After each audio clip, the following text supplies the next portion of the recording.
분명 여기 있었는데. 어머니 아래층에서 누수가 있다고 해서요. 잠깐만 확인하고 갈게요. 그날도 저는 평소처럼 아침 6시에 눈을 떴습니다. 오래된 습관이라는 게 참 무섭더군요. 남편이 세상을 떠난 지 벌써 5년이 흘렀는데도 제 몸은 여전히 그이가 아침밥을 먹던 시간에 맞춰 깨어나곤 했습니다. 침대 옆 서랍장 위에는 남편의 흑백 사진이 놓여 있었고 저는 매일 아침 그 사진을 닦으며 하루를 시작했습니다. 여보, 오늘도 좋은 하루 보내세요. 작은 목소리로 인사를 건넨 뒤 저는 부엌으로 향했습니다. 혼자 먹는 밥상이지만 소홀히 할 수 없었습니다.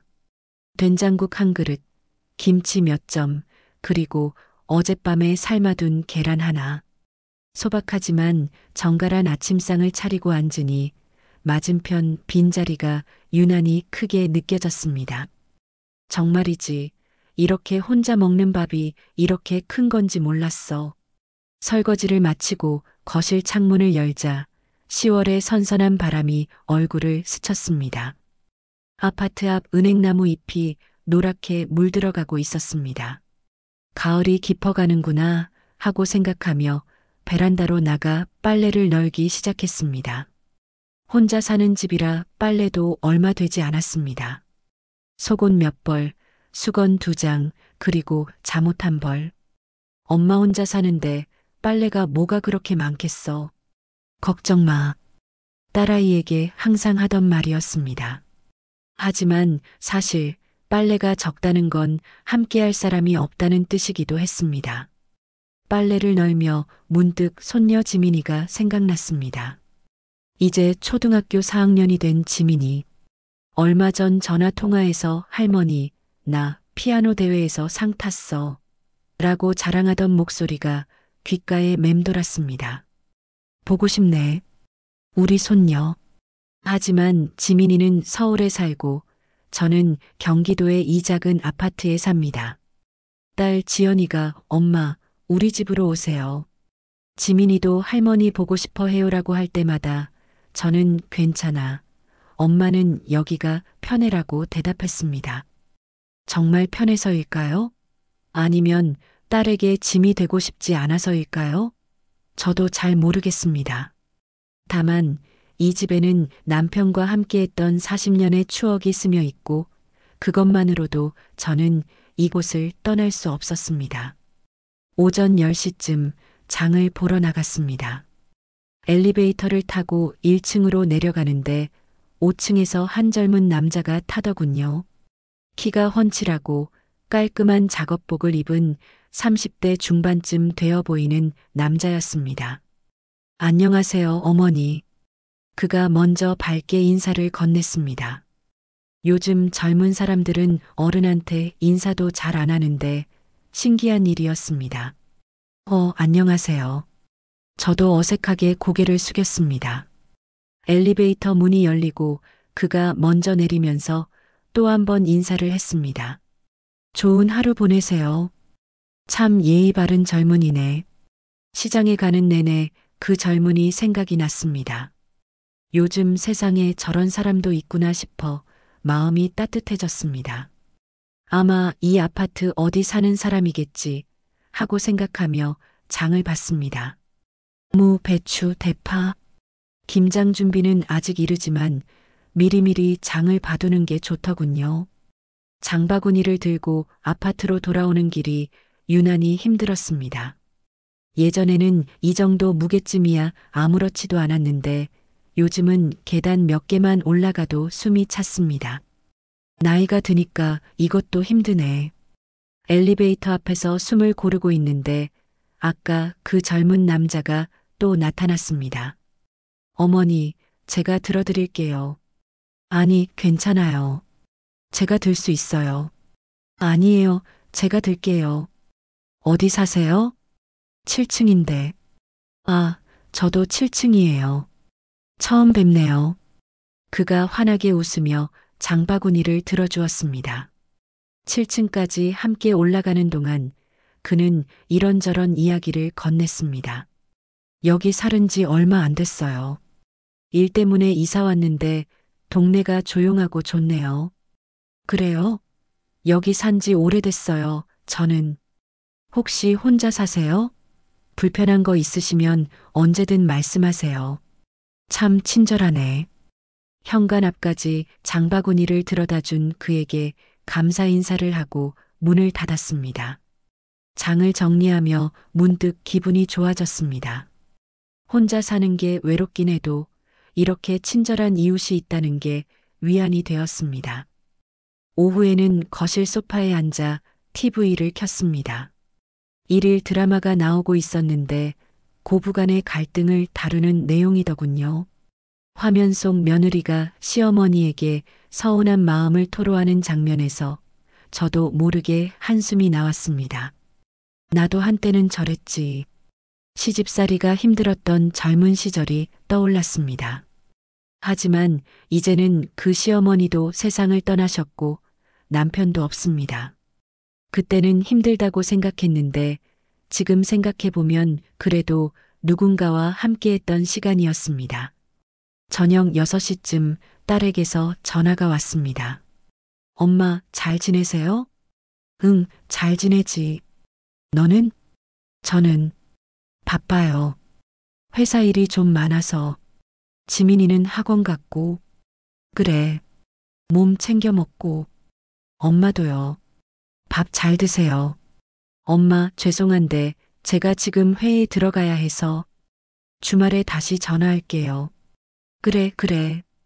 바쁠 텐데 신경 쓰지 마. 짧은 통화였습니다. 2분도 채 안 되는 시간. 하지만 나는 괜찮아. 바쁜 거 알아라고 말했습니다. 딸아이도 바쁘니까 이해해야지. 전화를 끊고 나니 집이 더 조용해졌습니다. 시계 초침 소리만 똑딱똑딱 들렸습니다. 저는 침실로 가서 서랍을 열었습니다. 그 안에는 남편이 첫 월급으로 사준 금반지가 있었습니다. 40년 전 그날의 기억이 선명했습니다. 여보, 이거 받아요. 첫 월급으로 샀어요. 서툴게 제 손가락에 끼워주던 그이의 손길이 아직도 생생합니다. 저는 그 반지를 꺼내 손가락에 끼워 보았습니다. 예전보다 손가락이 가늘어져서 반지가 헛돌았습니다. 나이가 들면 이런 것도 달라지는구나. 반지를 다시 서랍에 넣고 저는 창밖을 바라보았습니다. 해가 지고 있었습니다.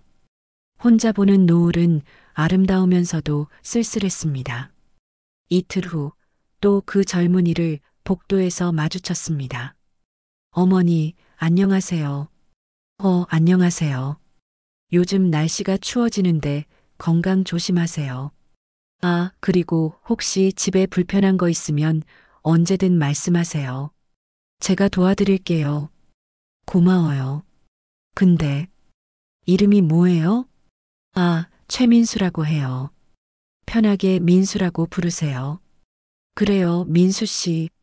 고마워요. 그가 웃으며 손을 흔들고 자기 집으로 들어갔습니다. 저는 문을 닫으며 생각했습니다.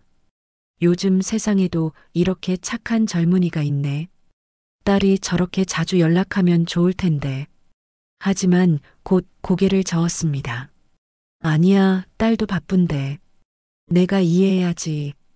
그날 밤 저는 늘 하던 대로 남편 사진 앞에서 작은 목소리로 속삭였습니다. 여보, 저 오늘 좋은 이웃을 만났어요. 참 친절하더라고요. 요즘 세상에도 저런 사람이 있다니. 당신도 기뻐하시겠죠? 사진 속 남편은 아무 대답이 없었습니다. 하지만 그래도 괜찮았습니다. 이렇게 말을 걸 수 있다는 것만으로도. 창밖으로 달빛이 들어왔습니다. 저는 이불을 덮으며 눈을 감았습니다. 혼자 사는 게 외롭지만 그래도 괜찮다고 스스로를 다독이며 나는 혼자서도 괜찮아. 괜찮을 거야. 하지만 그때의 저는 몰랐습니다. 그 친절한 미소 뒤에 숨겨진 진짜 얼굴을. 그리고 머지않아 제 삶이 완전히 흔들릴 거라는 사실을. 그 이후로 민수 씨를 자주 마주치게 됐습니다. 아침에 쓰레기를 버리러 나갈 때, 장을 보고 돌아올 때, 그리고 산책을 하다가도 복도에서 우연히 마주쳤습니다. 처음에는 우연이라고 생각했습니다. 같은 아파트에 사니까 당연히 마주칠 수 있다고요. 어머니, 오늘도 좋은 아침이에요. 그러게요. 민수 씨도 좋은 하루 보내요. 아, 장 보러 가세요? 제가 차 있는데 태워다 드릴까요? 아니에요. 괜찮아요. 걸어가는 게 운동이 돼서요.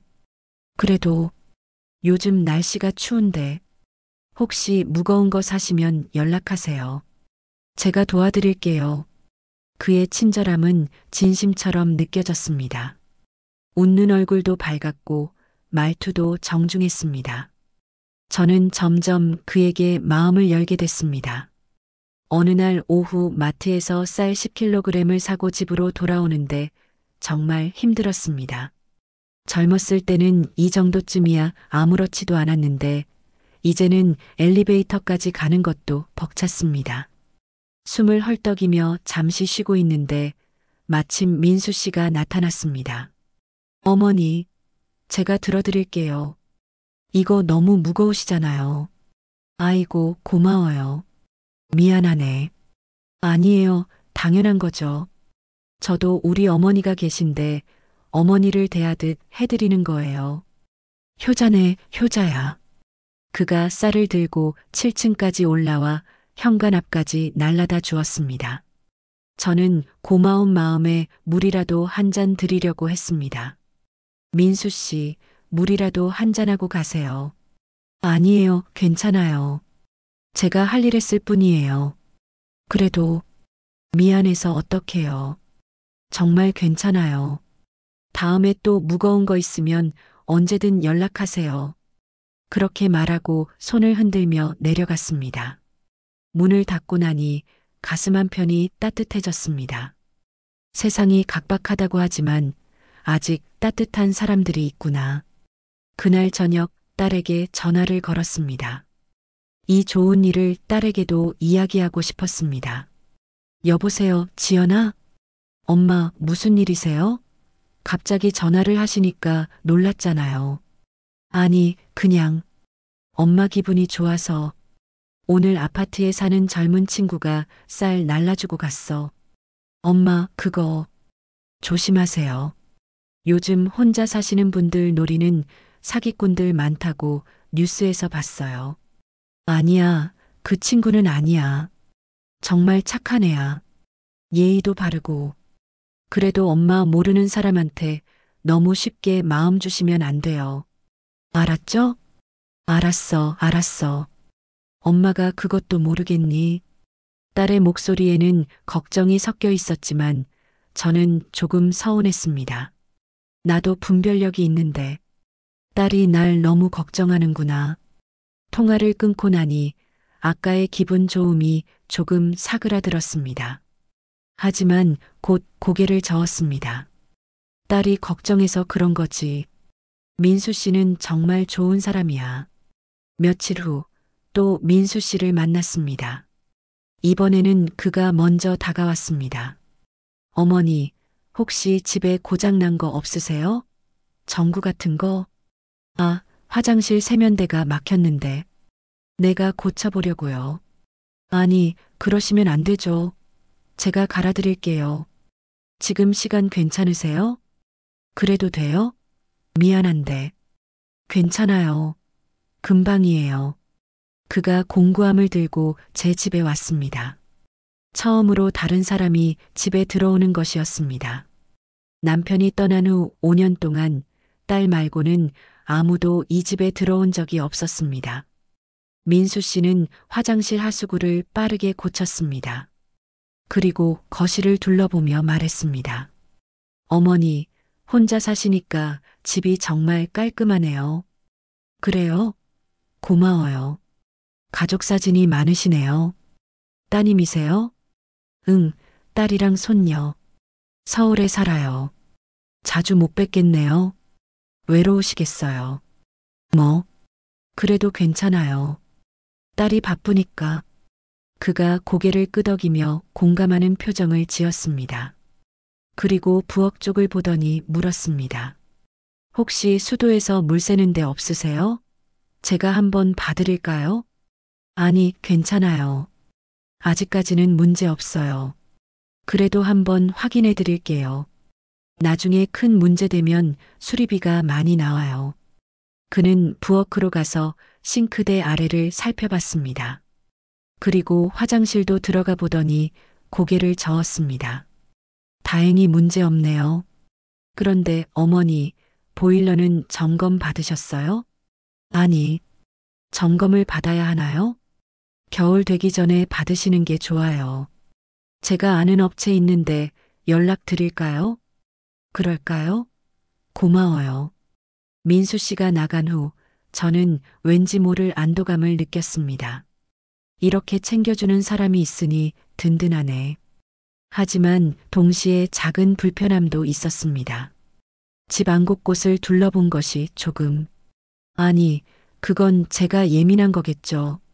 세면대도 고쳐주고 수도 확인해 준 건데 뭐가 문제겠어요.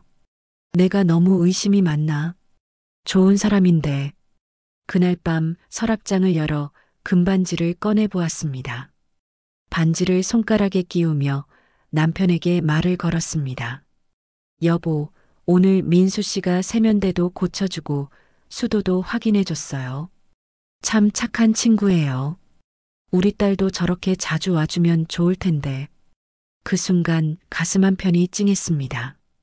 딸이 못 오는 게 아니라 나한테 와야 할 이유가 없는 거겠지. 나는 괜찮다고 했으니까. 반지를 다시 서랍에 넣고 저는 이불을 덮었습니다. 민수 씨 생각을 하니 외로움이 조금 덜했습니다. 착한 이웃이 있다는 것만으로도 위안이 됐습니다.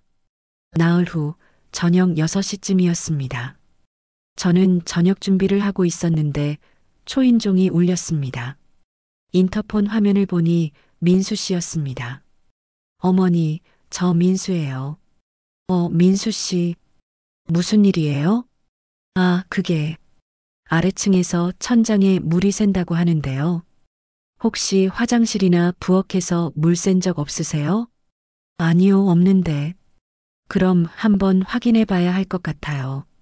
제가 한번 봐도 될까요? 그러세요. 문을 열어주니 민수 씨가 들어왔습니다. 이번에도 친절한 미소를 띤 채였습니다. 죄송해요, 어머니. 잠깐만 확인하고 갈게요. 괜찮아요. 확인해 보세요. 그는 화장실로 들어가 변기 뒤쪽과 세면대 아래를 살폈습니다. 그리고 부엌으로 가서 싱크대 아래도 열어보았습니다. 저는 옆에서 지켜보며 조금 불안한 마음이 들었습니다. 왜 이렇게 꼼꼼히 보는 거지? 어머니, 혹시 안방 화장실도 봐도 될까요? 네. 그가 안방으로 들어갔습니다. 저는 따라 들어가려다가 부엌에 불 켜놓은 게 생각나서 잠깐 돌아섰습니다. 가스불을 끄고 다시 안방으로 가려는데 민수 씨가 나오며 말했습니다. 다 확인했는데 물 샌 흔적은 없네요. 아마 아래층이 착각한 것 같아요. 그래요? 다행이네요. 네, 그럼 저 이만 내려갈게요. 불편하게 해드려 죄송해요. 아니에요. 확인해 주셔서 고마워요. 민수 씨가 나간 후 저는 안방으로 갔습니다. 그런데 뭔가 이상했습니다. 서랍장이 살짝 열려 있었습니다. 내가 열어뒀나? 아니, 분명히 아침에 금반지를 넣고 닫았는데 저는 서랍을 열어보았습니다. 금반지는 그대로 있었습니다. 하지만 위치가 조금 달랐습니다. 원래는 왼쪽에 있었는데 오른쪽으로 치우쳐져 있었습니다. 내가 잘못 본 걸까? 고개를 저었습니다. 아니야, 기억력이 좋지 않아진 걸 거야. 나이가 드니까 이런 것도 헷갈리는구나. 하지만 마음 한편에는 작은 불안감이 남았습니다. 그리고 그날 밤 잠이 잘 오지 않았습니다. 민수 씨의 친절한 미소가 떠올랐지만 동시에 서랍장이 열려있던 모습도 함께 떠올랐습니다. 아니야, 그 친구는 좋은 사람이야.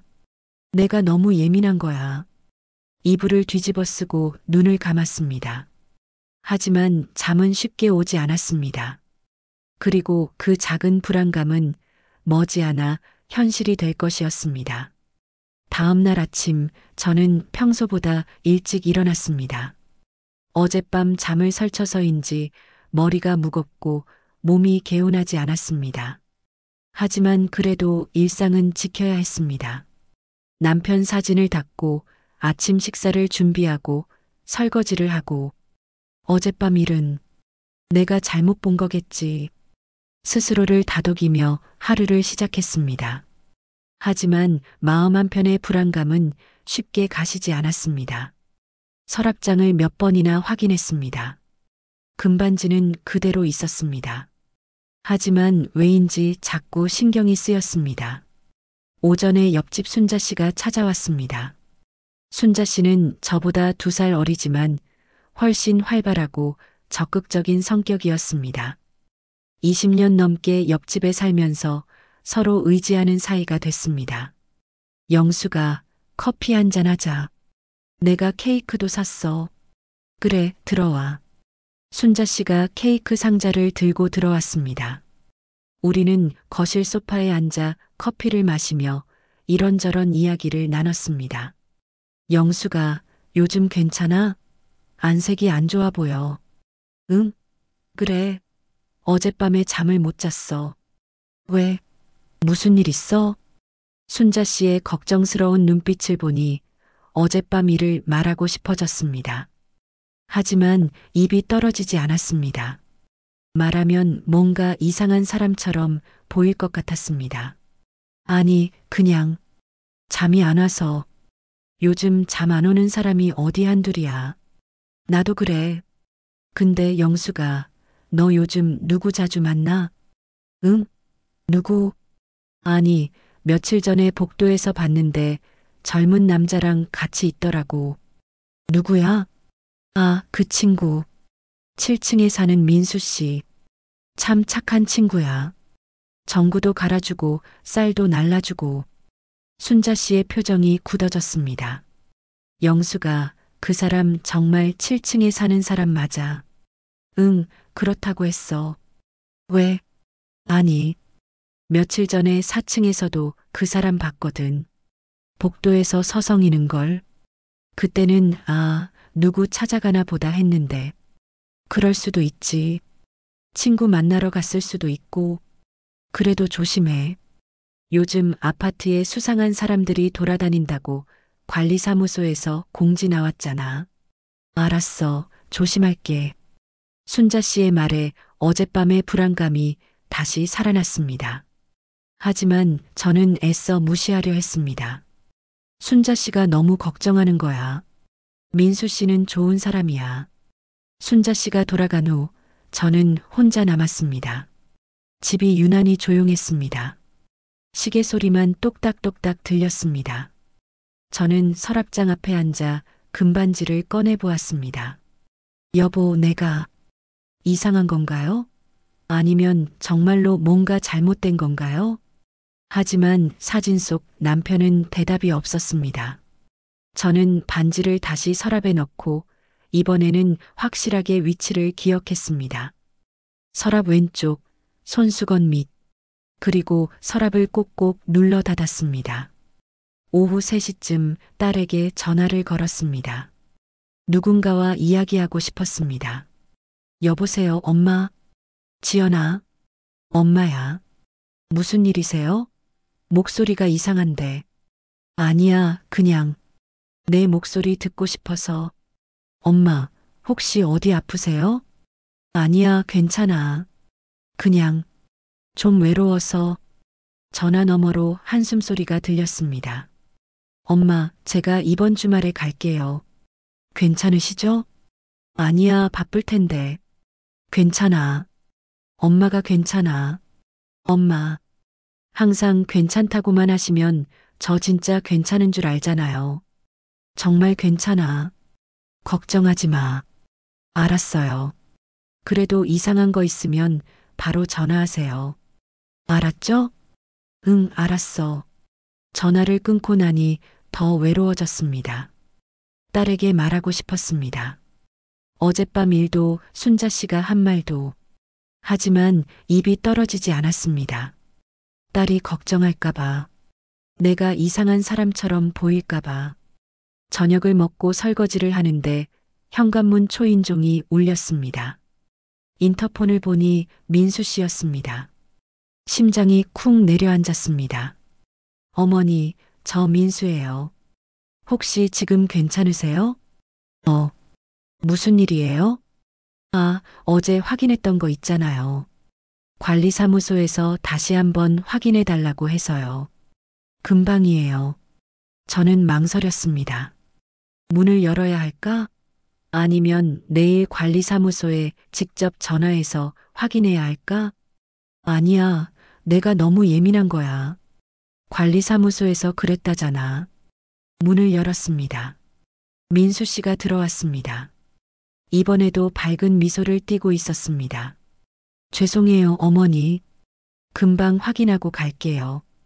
그는 화장실로 향했습니다. 저는 이번에는 그의 동선을 주의 깊게 지켜봤습니다.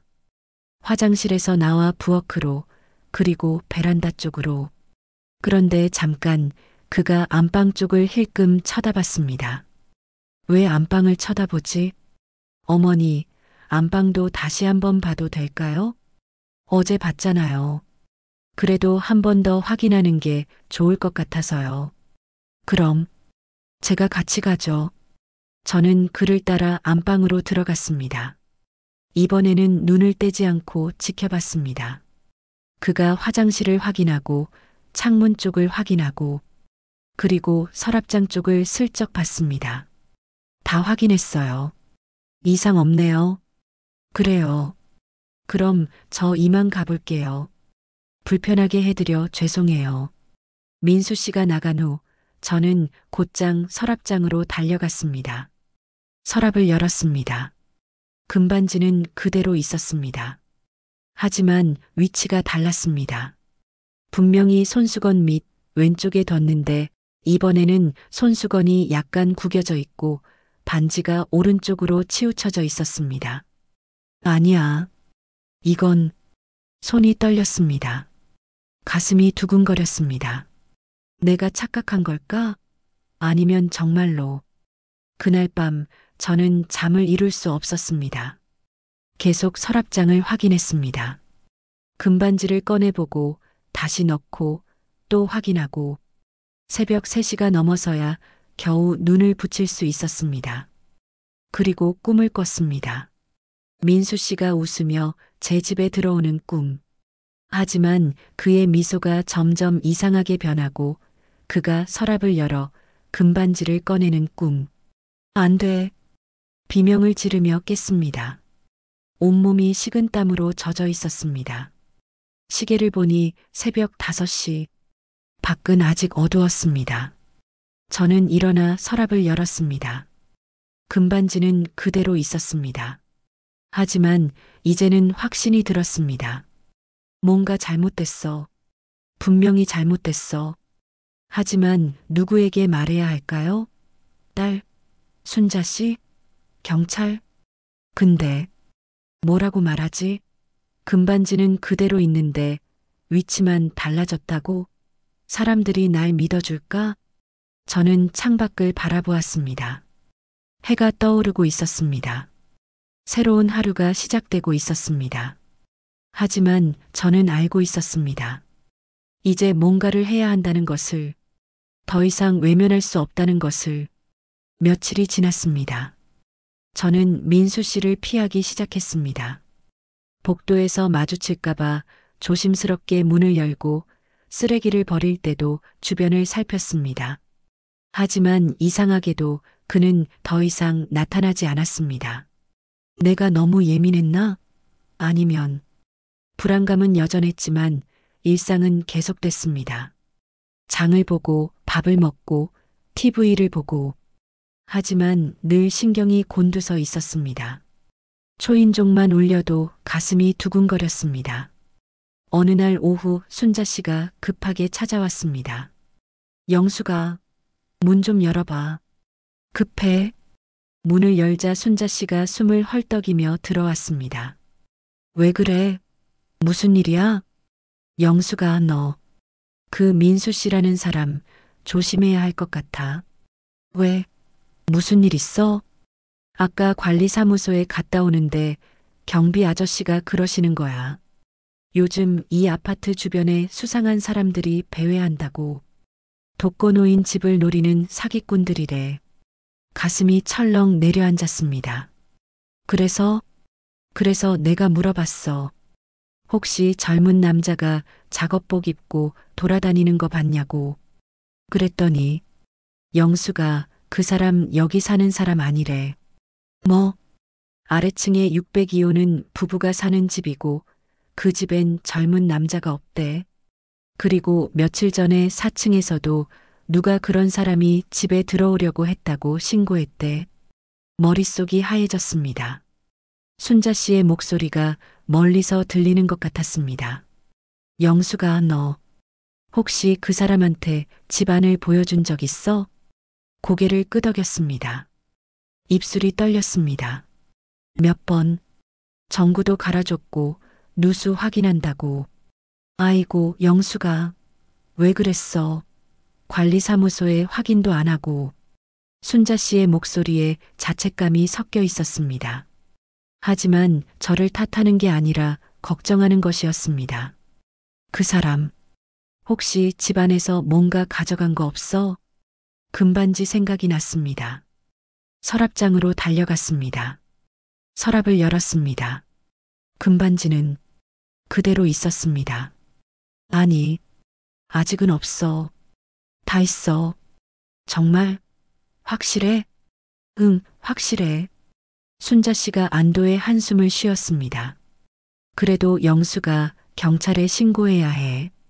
아직 피해는 없지만 그 사람이 집안을 확인한 거잖아. 다음에 또 올 수도 있어. 근데 뭐라고 신고해? 아직 아무것도 안 가져갔는데. 그래도 해야 해. 관리사무소에라도 알려야지. 저는 망설였습니다. 경찰에 신고하면 딸도 알게 될 텐데. 딸이 알면 걱정할 텐데. 순자야, 나 딸한테는 말하기 싫어. 왜? 딸이 걱정할까봐. 그리고 내가 바보같이 속았다는 걸 알면.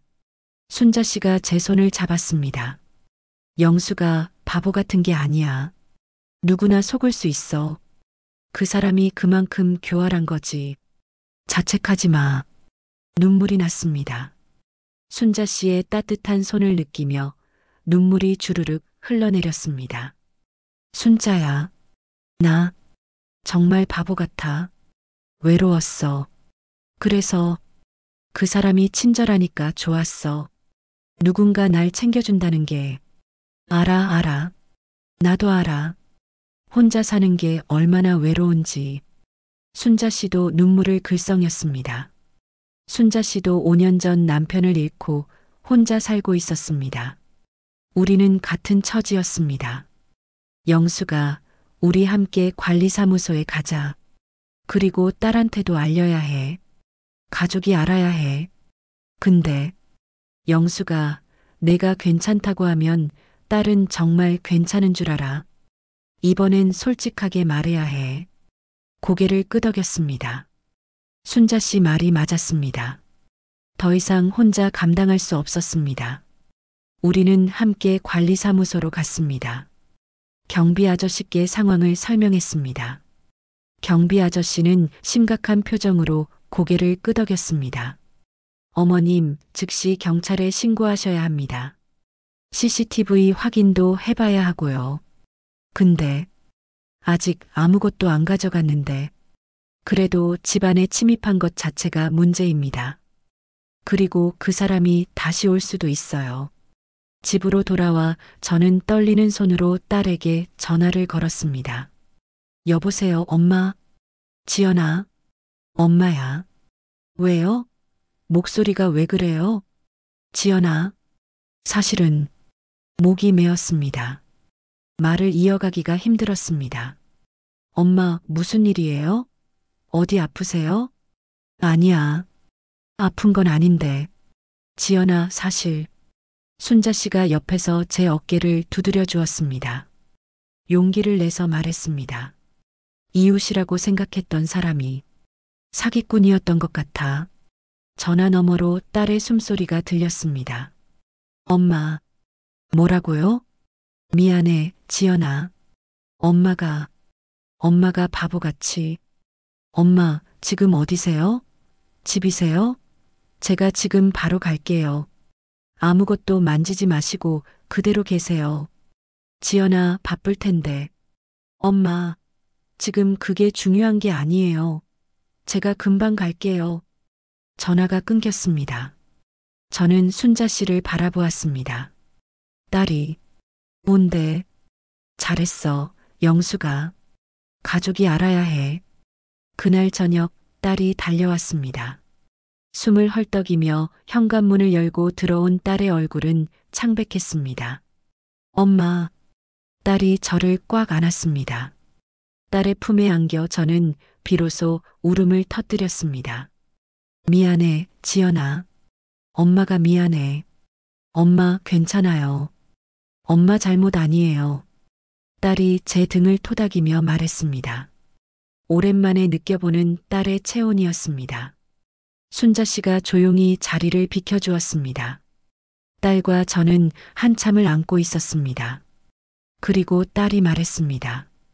엄마, 우리 경찰에 신고하고 정식으로 조사받아요. 그리고 앞으로는 이런 일 있으면 바로 저한테 연락하세요. 알았죠? 근데 딸, 너 바쁜데. 엄마가 더 중요해요. 회사 일보다 엄마가 1000배 만배 중요하다고요. 딸의 눈에도 눈물이 맺혔습니다. 엄마가 괜찮다고만 하시니까 저는 정말 괜찮은 줄 알았어요. 제가 좀 더 자주 전화할 걸, 좀 더 자주 올 걸. 아니야, 내 잘못이 아니야. 엄마가 말을 안 했으니까. 우리는 서로를 바라보며 울었습니다. 그리고 그날 저는 깨달았습니다. 혼자 괜찮은 척하는 것보다 도움을 청하는 게 진짜 용기라는 것을. 딸과 함께 경찰서에 갔습니다. 신고를 하고 CCTV 확인을 요청했습니다. 경찰은 며칠 내로 확인해서 연락드리겠다고 했습니다. 딸은 그날 저와 함께 집에서 자겠다고 했습니다. 엄마, 오늘은 제가 여기서 잘게요. 괜찮아, 지연아. 너도 내일 출근해야 하잖아. 괜찮아요. 회사에 말했어요. 엄마가 더 중요해요. 딸과 함께 저녁을 먹고 설거지를 하고 TV를 보았습니다. 오랜만에 느껴보는 딸과의 시간이었습니다. 외롭지 않았습니다. 하지만 동시에 미안한 마음도 들었습니다. 딸이 나 때문에 회사 일도 못하고. 그날 밤 딸은 안방에서 자고 저는 작은 방에서 잤습니다. 하지만 잠이 오지 않았습니다. 민수 씨 생각이 났습니다. 그의 친절했던 미소, 밝은 목소리, 예의 바른 태도, 모든 게 거짓이었을까요? 정말 나를 속이려고 한 거였을까? 새벽에 화장실을 가려고 일어났습니다. 복도를 지나가는데 안방에서 딸의 작은 한숨 소리가 들렸습니다. 문틈으로 살짝 들여다보니 딸이 침대에 앉아 전화 통화를 하고 있었습니다. 응, 회사에는 말했어. 당분간 재택근무할게. 엄마 혼자 두고 갈 수가 없어. 남편은 알아. 이해해줬어. 지민이는 시어머니 댁에 보냈고. 딸의 목소리에 피로가 묻어 있었습니다. 가슴이 아팠습니다. 내가 딸한테 짐이 되고 있구나. 화장실을 다녀와 다시 누웠지만 잠이 오지 않았습니다. 딸에게 미안한 마음, 민수 씨에 대한 배신감, 그리고 나 자신에 대한 자책감이 뒤섞였습니다. 다음 날 아침, 딸은 아침 식사를 준비했습니다. 엄마, 제가 할게요. 앉아 계세요. 아니야, 내가 할게. 너도 피곤할 텐데. 엄마, 괜찮아요. 오랜만에 엄마한테 해드리고 싶어요. 딸이 만든 아침 식사를 먹으며 저는 문득 딸이 어렸을 때가 떠올랐습니다. 제가 딸을 위해 아침을 차려주던 시절, 이제는 딸이 저를 위해 아침을 차려주는 시절이 됐습니다. 시간이 참 빠르네. 오전에 순자 씨가 찾아왔습니다. 영수가 어제는 괜찮았어? 딸이 왔다며? 응, 지연이가 왔어. 고마워, 순자야. 내가 없었으면 나 어쩔 뻔했어. 무슨 소리야? 친구 좋다는 게 뭐야? 어려울 때 돕는 거지. 순자 씨와 딸이 인사를 나누고 세 명이 함께 차를 마셨습니다. 순자 씨가 말했습니다. 지연아, 내 엄마 앞으로 잘 챙겨야 해. 혼자 계시니까 외로우셔. 네, 알아요. 제가 좀 더 자주 왔어야 했는데, 너도 바쁘잖아. 그래도 이제라도 알았으니 다행이야. 오후 2시쯤 경찰서에서 전화가 왔습니다. CCTV를 확인했는데 민수 씨라는 사람이 여러 층을 배회한 흔적이 있다고 했습니다. 그리고 다른 집에서도 비슷한 신고가 들어왔다고 했습니다. 피해자분, 혹시 집에서 없어진 물건 없으신가요? 다시 한번 확인해 보시겠어요? 딸이 전화를 받고 저를 바라보았습니다. 엄마, 경찰이 집안을 다시 확인해 보래요. 없어진 거 있는지. 아니, 다 있어. 확인했는데. 하지만 불안한 마음에 다시 확인하기로 했습니다. 딸과 함께 집안을 살폈습니다. 거실, 부엌, 화장실, 안방, 그리고 서랍장 앞에 섰습니다. 서랍을 열었습니다. 금반지가 없었습니다. 다시 한번 확인했습니다. 손수건을 들춰보고 다른 물건들도 다 꺼내봤습니다. 하지만 금반지는 없었습니다. 없어졌어. 다리에 힘이 풀렸습니다. 주저앉았습니다. 엄마, 무슨 일이에요? 금반지가 없어졌어. 금반지요? 어떤 금반지요? 아빠가 첫 월급으로 사준 40년을 함께한. 목이 메었습니다. 말을 이어갈 수 없었습니다. 엄마, 딸이 저를 안아주었습니다. 하지만 위로가 되지 않았습니다. 40년의 추억이 사라진 것 같았습니다. 남편과의 마지막 연결고리가 끊어진 것 같았습니다. 언제 없어진 거예요? 모르겠어. 며칠 전까지는 있었는데, 그날, 그 사람이 집에 왔을 때, 그제야 깨달았습니다. 민수 씨가 마지막으로 집에 왔을 때, 안방을 확인한 후 서랍장 위치가 달라졌었습니다. 그때 가져간 게 분명했습니다. 내가 바보같이 그때 확인했어야 했는데 자책감이 밀려왔습니다. 딸이 급히 경찰에 전화를 걸었습니다. 여보세요, 경찰서죠? 저희 집에서 금반지가 없어졌어요. 네. 바로 확인했는데 없어요. 전화 통화를 마친 딸이 말했습니다. 엄마, 경찰이 금방 올 거래요. 그리고 이제 정식으로 수사를 시작한대요. 고개를 끄덕였지만 마음은 무너졌습니다. 그날 밤 저는 남편 사진 앞에 앉았습니다. 여보, 미안해요. 당신이 첫 월급으로 사준 그 반지, 내가 지키지 못했어요. 내가 바보같이 속아서 미안해요. 눈물이 주르륵 흘러내렸습니다. 40년의 세월이 흘러내렸습니다. 딸이 옆에 앉아 제 손을 잡아주었습니다. 엄마, 괜찮아요. 경찰이 찾아줄 거예요. 아니야. 못 찾을 거야. 이미 팔았을 거야. 엄마, 딸도 울먹였습니다. 모녀가 함께 울었습니다. 그리고 그날 저는 깨달았습니다. 금반지는 단순한 물건이 아니었습니다. 그것은 남편과의 추억이었고 젊은 시절의 행복이었고 40년의 삶이었습니다. 그리고 그 모든 것을 저는 타인의 친절한 미소에 속아 잃어버린 것입니다. 경찰이 왔습니다. 집안을 조사하고 제 진술을 들었습니다. 민수 씨의 인상착에 그가 집에 왔던 날짜, 대화 내용 등을 자세히 물었습니다. 저는 기억나는 대로 다 말했습니다. 피해자분, 범인이 다시 나타날 수 있으니 주의하셔야 합니다.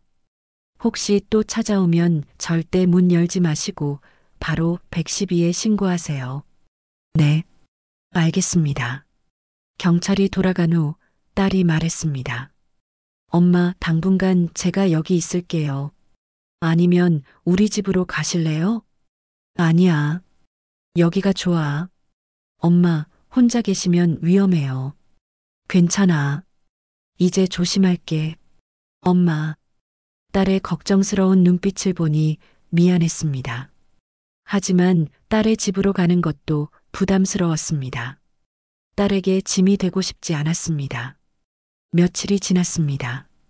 딸은 회사에 복귀했지만 매일 저녁 전화를 걸어왔습니다. 엄마, 오늘 어떠셨어요? 불편한 거 없으셨어요? 응, 괜찮아. 혹시 이상한 사람 본 거 없으세요? 아니, 없어. 문단속 잘하셨어요? 응, 했어. 매일 같은 질문이었습니다. 딸의 걱정이 느껴졌습니다. 하지만 저는 괜찮다고만 대답했습니다. 정말 괜찮았을까요? 아니었습니다. 밤마다 악몽을 꿨습니다. 민수 씨가 제 집에 침입하는 꿈, 금반지를 들고 웃으며 사라지는 꿈. 새벽에 비명을 지르며 깨곤 했습니다. 밥맛도 없었습니다. 아침 식사를 차리지만 몇 숟가락 뜨지 못하고 그릇을 치웠습니다. 체중이 줄어들었습니다. 순자 씨가 걱정했습니다. 영수가 너 많이 야위었다. 밥 먹어야지. 응, 먹고 있어. 거짓말. 안색 봐. 제대로 먹지도 자지도 못하는 거 다 보여. 괜찮아. 괜찮은 게 어디 있어. 영수가 이러다가 내가 먼저 쓰러지겠어. 순자 씨가 매일 반찬을 가져다 주었습니다. 국도 끓여주고 식사도 함께 했습니다. 순자 씨 덕분에 조금씩 먹을 수 있었습니다. 하지만 마음의 상처는 쉽게 아물지 않았습니다. 어느 날 저녁 서랍장 앞에 앉았습니다. 금반지가 있던 자리를 만지작거렸습니다. 빈 공간이 너무 컸습니다. 여보, 나 정말 바보 같죠? 그렇게 쉽게 속다니. 남편 사진을 바라보며 혼잣말을 했습니다. 당신이 살아계셨으면 이런 일은 안 생겼을 텐데. 당신이 있었으면 누가 함부로 못했을 텐데. 눈물이 흘렀습니다. 나 혼자 사는 게 이렇게 무섭고 외로운 줄 몰랐어요. 당신이 계실 때는 당신이 다 해결해 줬잖아요. 근데 이제는 혼자서 다 해야 하는데 나는 할 수가 없어요. 주저앉아 울었습니다. 40년을 함께 살았던 남편. 그가 떠난 후 5년. 그동안 혼자라는 걸 인정하지 않으려 애썼습니다. 괜찮은 척 했습니다. 강한 척 했습니다. 하지만 이제는 더 이상 견딜 수 없었습니다. 다음 날 딸에게서 전화가 왔습니다. 엄마, 경찰서에서 연락 왔어요. 범인 단서를 찾았대요. 정말? 네, CCTV 분석해서 얼굴 식별했대요. 그리고 같은 수법으로 다른 집에서도 범행한 게 확인됐대요. 곧 검거될 것 같대요. 조금 안심이 됐습니다. 하지만 금반지는 돌아올 수 없을 것 같았습니다. 엄마, 그래도 다행이에요. 범인 잡히면 금반지도 찾을 수 있을지 몰라요. 아니야. 이미 늦었을 거야. 엄마, 포기하지 마세요.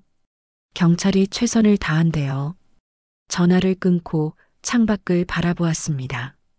가을이 깊어가고 있었습니다. 은행나무 잎이 다 떨어져 나무가 앙상했습니다. 나도 저 나무 같네. 모든 걸 다 잃어버린. 그날 오후 또 악몽을 꿨습니다. 민수 씨가 웃으며 제 집에 들어오는 꿈. 금반지를 손에 들고 흔들며 조롱하는 꿈. 어머니, 이렇게 쉽게 속다니. 요즘 세상에 공짜 친절이 어디 있어요? 비명을 지르며 깼습니다. 온몸이 땀으로 젖어 있었습니다. 순자 씨가 급히 달려왔습니다. 현관문을 두드렸습니다. 영수가, 괜찮아? 비명소리 들렸어. 문을 열어주니 순자 씨가 걱정스러운 얼굴로 들어왔습니다. 또 악몽 꿨어? 고개를 끄덕였습니다. 영수가, 이러다가 큰일 나겠어. 병원 가봐야 하는 거 아니야? 괜찮아. 괜찮은 게 어디 있어. 너 요즘 제대로 먹지도 자지도 못하잖아. 순자 씨가 화를 냈습니다. 하지만 그 화는 걱정에서 나온 것이었습니다. 순자야, 나 정말 바보 같아. 그렇게 쉽게 속다니. 딸이 그렇게 조심하라고 했는데. 영수가, 그만해. 자책하지 마. 내 잘못이 아니야. 아니야, 내 잘못이야. 내가 외로웠어. 그래서 그 사람의 친절에 속았어. 내가 약했어. 순자 씨가 저를 안아주었습니다. 영수가, 외로운 게 약한 게 아니야. 외로움은 누구나 느끼는 거야. 그걸 이용한 그 사람이 나쁜 거지. 순자 씨의 품에서 한참을 울었습니다. 그날 밤 저는 딸에게 전화를 걸었습니다. 지연아, 엄마 왜요? 무슨 일이에요? 지연아, 나 너희 집으로 갈까 봐. 엄마, 혼자 사는 게 너무 무서워. 매일 악몽 꾸고 밥도 못 먹고 나 이제 목이 메어 말을 이을 수 없었습니다. 엄마, 제가 지금 바로 갈게요. 기다리세요. 1시간 후 딸이 달려왔습니다. 저를 꽉 안아주었습니다. 엄마, 괜찮아요. 이제 괜찮아요. 딸의 품에서 한없이 울었습니다. 그리고 그날 저는 깨달았습니다. 혼자 견디는 것이 강한 게 아니라는 것을, 도움을 청하는 것이 진짜 용기라는 것을. 딸이 짐을 쌌습니다. 당장 필요한 옷가지와 세면도구만 챙겼습니다.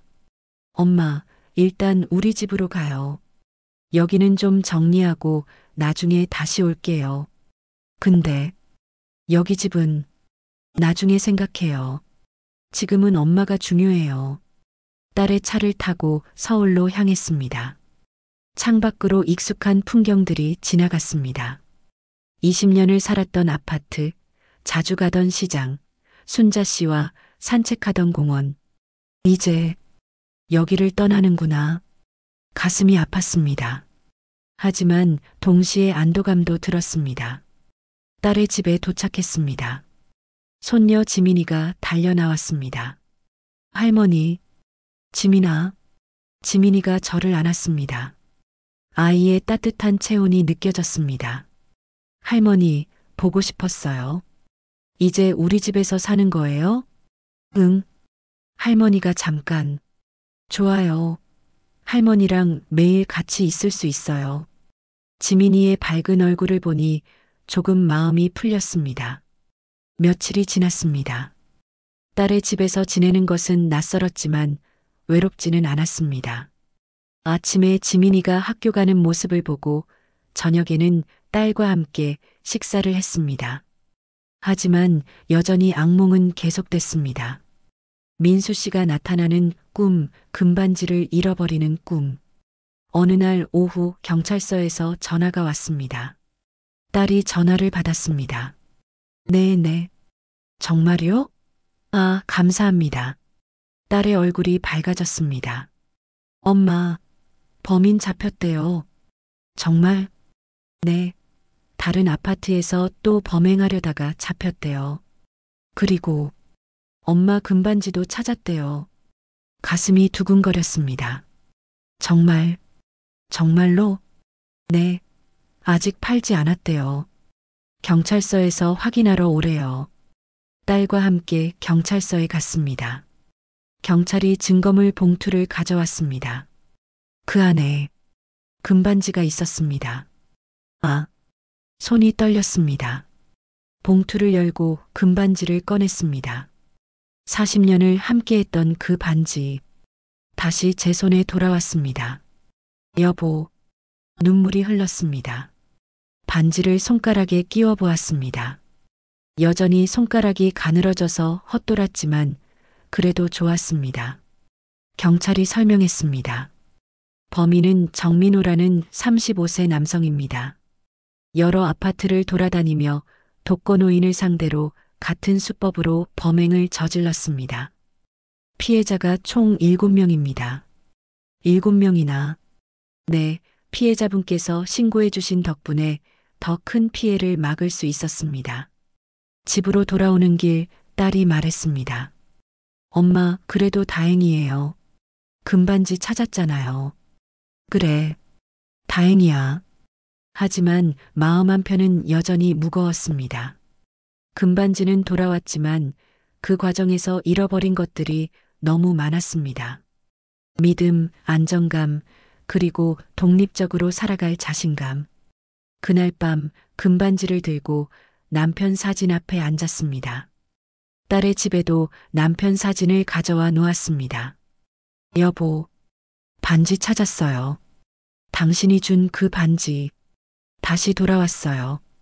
반지를 사진 앞에 올려놓으며 말했습니다. 근데요, 여보, 나 이제 혼자 살 수 없을 것 같아요. 무서워요. 또 누가 올까봐, 또 속을까봐. 눈물이 흘렀습니다. 당신이 계셨으면 이런 일은 없었을 텐데. 나 혼자는 안 되나 봐요. 딸이 문을 살짝 열고 들어왔습니다. 엄마, 지연아, 엄마가 깨웠구나. 아니에요. 엄마, 제가 들었어요. 딸이 옆에 앉았습니다. 엄마가 혼자 안 되는 게 아니에요. 누구나 도움이 필요해요. 혼자 사는 게 강한 게 아니에요. 근데, 엄마, 저한테 왜 진작 말 안 하셨어요? 외롭다고, 무섭다고, 도와달라고. 너한테 짐이 되고 싶지 않아서.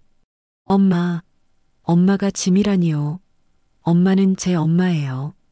제가 있는 이유예요. 엄마가 없었으면 저도 없었어요. 딸이 제 손을 잡았습니다. 엄마가 괜찮다고만 하시니까 저는 정말 괜찮은 줄 알았어요. 전화할 때마다 괜찮다고 하시니까 정말 괜찮은 줄. 딸의 목소리가 떨렸습니다. 근데 엄마는 괜찮지 않았잖아요. 외로웠잖아요. 무서웠잖아요. 왜 진작 말 안 하셨어요? 딸이 울었습니다. 저도 울었습니다. 모녀가 손을 맞잡고 한참을 울었습니다. 미안해, 지연아. 엄마가 미안해. 엄마, 이제는 말해주세요. 외로우면 외롭다고, 무서우면 무섭다고. 괜찮은 척하지 마세요. 고개를 끄덕였습니다. 알았어. 이제는 말할게. 딸이 저를 안아주었습니다. 오랜만에 느껴보는 딸의 따뜻한 품이었습니다. 그날 밤 저는 처음으로 악몽 없이 잘 잤습니다. 딸이 옆방에 있다는 사실만으로도 안심이 됐습니다. 다음 날 아침 순자 씨에게 전화를 걸었습니다. 순자야, 나야. 영수가 어떻게 지내? 걱정했어. 응, 잘 지내. 그리고 고마워, 순자야. 내가 없었으면 나 어쩔 뻔했어. 무슨 소리야? 친구 좋다는 게 뭐야? 순자야. 금반지 찾았어. 범인도 잡혔어? 정말? 아이고, 다행이다. 영수가 정말 다행이야. 응, 다행이야. 그리고 나 당분간 딸네 집에 있을 거야. 그래, 그게 좋겠다. 딸이랑 같이 있어. 나중에 보자. 응, 나중에 봐. 고마워, 순자야. 전화를 끊고 창밖을 바라보았습니다. 햇살이 따뜻했습니다. 이제 조금씩 괜찮아질 거야. 금반지를 손가락에 끼워 보았습니다. 여전히 헛돌았지만 그래도 좋았습니다. 남편과의 추억은 금반지에만 있는 게 아니었습니다. 제 마음속에 그리고 딸과 손녀에게도 이어져 있었습니다. 그리고 저는 깨달았습니다. 혼자 강한 척하는 것보다 함께 약해질 수 있는 것이 진짜 강함이라는 것을. 한 달이 지났습니다. 저는 여전히 딸의 집에서 지내고 있었습니다. 처음에는 낯설었지만 이제는 익숙해졌습니다. 아침에 지민이를 깨우고 아침 식사를 준비하고 딸이 출근하는 모습을 배웅했습니다.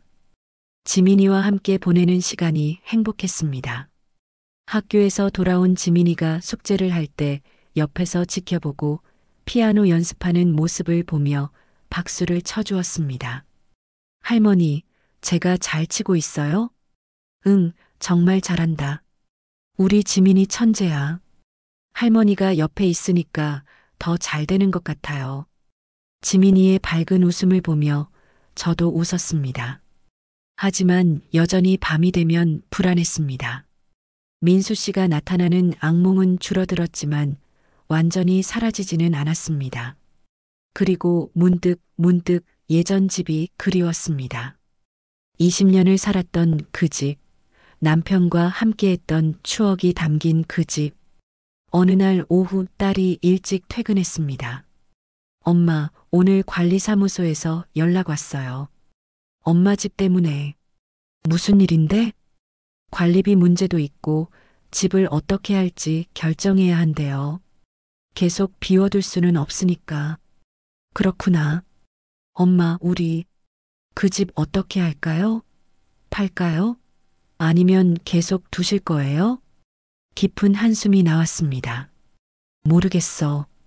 그 집에는 아빠와의 추억이 너무 많아서. 알아요, 엄마. 그래도 생각해 봐야 해요. 그날 밤 남편 사진 앞에 앉았습니다. 여보, 우리 집을 어떻게 해야 할까요? 20년을 함께 살았던 그 집. 당신과의 추억이 가득한 그 집. 하지만 이제는 알고 있었습니다. 추억은 집에만 있는 게 아니라는 것을. 제 마음속에 딸에게 그리고 손녀에게도 이어져 있다는 것을. 며칠 후 저는 결심했습니다. 지연아, 집을 정리하고 싶어? 엄마, 정말요? 응. 그 집에는 추억이 많지만 이제는 새로운 시작이 필요한 것 같아. 딸과 함께 예전 집으로 갔습니다. 현관문을 열고 들어서니 익숙한 냄새가 났습니다. 남편의 흔적이 남아있는 냄새. 거실을 둘러보았습니다. 소파, TV, 식탁. 모든 게 그대로였습니다. 하지만 이제는 예전 같지 않았습니다. 엄마, 천천히 둘러보세요. 안방으로 갔습니다. 서랍장 앞에 섰습니다. 금반지가 다시 그 자리에 있었습니다. 딸이 미리 가져다 놓은 것이었습니다. 서랍을 열고 금반지를 꺼냈습니다. 손가락에 끼워 보았습니다. 여보, 이 반지는 이제. 잠시 생각하다가 딸을 불렀습니다. 지연아, 이리 와봐. 왜요, 엄마? 이 반지 너한테 주려고. 엄마, 이건 아빠가 엄마한테 준 거잖아요. 응. 그래서 더 너한테 주고 싶어. 아빠의 사랑이 너한테 그리고 지민이한테도 이어졌으면 좋겠어. 딸의 눈에 눈물이 맺혔습니다. 엄마, 이걸 보면 아빠를 기억하고 엄마도 기억해줘. 그리고 언젠가는 지민이한테도 물려줘. 딸이 반지를 받았습니다. 그리고 저를 꽉 안았습니다. 엄마, 감사해요. 소중히 간직할게요. 집을 정리하는데 며칠이 걸렸습니다. 필요한 물건은 딸의 집으로 가져가고 나머지는 정리했습니다. 순자 씨도 와서 도와주었습니다. 영수가 정말 이 집 정리하는 거야? 응. 이제는 새로운 시작이 필요한 것 같아. 그래. 그게 맞는 것 같아. 근데 나는 내가 없으면 외로울 것 같은데. 순자야, 자주 연락할게. 그리고 가끔 놀러와. 그래, 꼭 놀러 갈게. 마지막 날 빈집을 둘러보았습니다. 20년의 세월이 스쳐 지나갔습니다. 남편과 함께 웃던 날들, 딸을 키우던 날들, 그리고 혼자 남겨진 5년. 여보, 이제 저도 앞으로 나아가야 할 것 같아요. 남편 사진에 대고 속삭였습니다. 혼자 사는 게 두려웠어요. 당신 없이는 안 될 줄 알았어요. 근데 이제는 알았어요. 혼자가 아니라는 걸. 딸이 있고 손녀가 있고 친구가 있다는 걸. 눈물이 흘렀습니다. 하지만 슬픈 눈물은 아니었습니다. 고마웠어요, 여보. 40년을 함께 해줘서. 이제는 제가 남은 시간을 잘 살아볼게요. 현관문을 나서며 뒤돌아보았습니다. 그리고 문을 닫았습니다. 3개월 후 저는 딸의 집에서의 생활에 완전히 적응했습니다. 이제는 이곳이 제 집처럼 느껴졌습니다. 아침에 지민이와 함께 아침 식사를 하고 오후에는 근처 공원을 산책했습니다. 지역 주민센터에서 진행하는 시니어 범죄 예방 교육에도 참여했습니다. 강사가 말했습니다. 혼자 사시는 어르신들, 모르는 사람이 집에 들어오려고 하면 절대 문 열지 마세요. 관리사무소나 가족에게 먼저 확인하세요. 그 말을 들으며 제 경험이 떠올랐습니다. 그리고 손을 들었습니다. 저 실제로 그런 일을 겪었어요. 모두가 저를 바라보았습니다. 저는 떨리는 목소리로 제 이야기를 했습니다. 민수 씨가 어떻게 접근했는지, 어떻게 속았는지, 그리고 어떻게 극복했는지. 외로웠어요. 그래서 친절한 사람이 좋았어요. 근데 그게 함정이었어요. 여러분, 외로워도 조심하세요. 그리고 가족에게 말하세요. 혼자 견디지 마세요. 교육이 끝난 후 한 할머니가 다가왔습니다. 고마워요. 그 이야기 덕분에 정신 차렸어요. 저도 요즘 비슷한 사람이 자꾸 접근하는데 이제 조심해야겠어요. 제 경험이 다른 사람에게 도움이 된다는 사실이 위안이 됐습니다. 저녁에 집으로 돌아오니 지민이가 피아노를 치고 있었습니다. 아름다운 선율이 집안을 가득 채웠습니다. 할머니, 들어오셨어요? 응, 우리 지민이 피아노 정말 잘 치네. 할머니 때문에 더 열심히 하게 돼요. 지민이가 웃으며 말했습니다. 저녁 식사 후 딸과 함께 차를 마셨습니다. 엄마, 오늘 교육 어땠어요? 좋았어. 내 이야기도 했어. 정말요? 대단하신데요, 엄마. 아니야. 그냥 다른 사람들이 나처럼 당하지 않았으면 해서. 딸이 제 손을 잡았습니다. 엄마가 자랑스러워요. 그런 일을 겪고도 이렇게 일어서셨잖아요. 딸 덕분이야. 내가 없었으면 못 일어섰을 거야. 그날 밤 창밖을 바라보았습니다. 달이 밝았습니다. 금반지는 이제 딸에게 물려줬지만 남편과의 추억은 여전히 제 마음속에 있었습니다. 여보, 이제 저 괜찮은 것 같아요. 혼자가 아니라는 걸 알았어요. 나이 든다는 것도 약해지는 게 아니라 지혜를 얻는 거라는 걸 알았어요. 새벽 화장실을 가려고 일어났습니다. 복도를 지나가는데 지민이 방에서 작은 불빛이 새어나왔습니다. 문을 살짝 열어보니 지민이가 책상에 앉아 뭔가를 쓰고 있었습니다. 지민아, 아직 안 자? 아, 할머니. 깜짝이야. 뭐 하고 있어? 할머니한테 편지 쓰고 있어요. 편지? 지민이가 종이를 보여주었습니다. 사랑하는 할머니께. 할머니가 우리 집에 와서 정말 좋아요. 매일 할머니 얼굴 볼 수 있어서 행복해요. 할머니, 아프지 말고 오래오래 우리랑 같이 있어요. 사랑해요. 마이너스 지민이가 눈물이 났습니다. 손녀의 따뜻한 마음이 가슴에 와 닿았습니다. 고마워, 지민아. 할머니도 너 정말 사랑해. 할머니, 앞으로도 계속 우리랑 같이 살 거죠? 응, 그럴게. 지민이를 안아주었습니다. 작은 몸에서 따뜻함이 느껴졌습니다. 다음 날 아침 순자 씨에게서 전화가 왔습니다. 영수가 나 오늘 내가 사는 동네 갈 일 있는데 점심 같이 먹을래? 좋아. 오랜만이네. 순자 씨와 만나 점심을 먹었습니다. 오랜만에 보는 순자 씨의 얼굴이 반가웠습니다.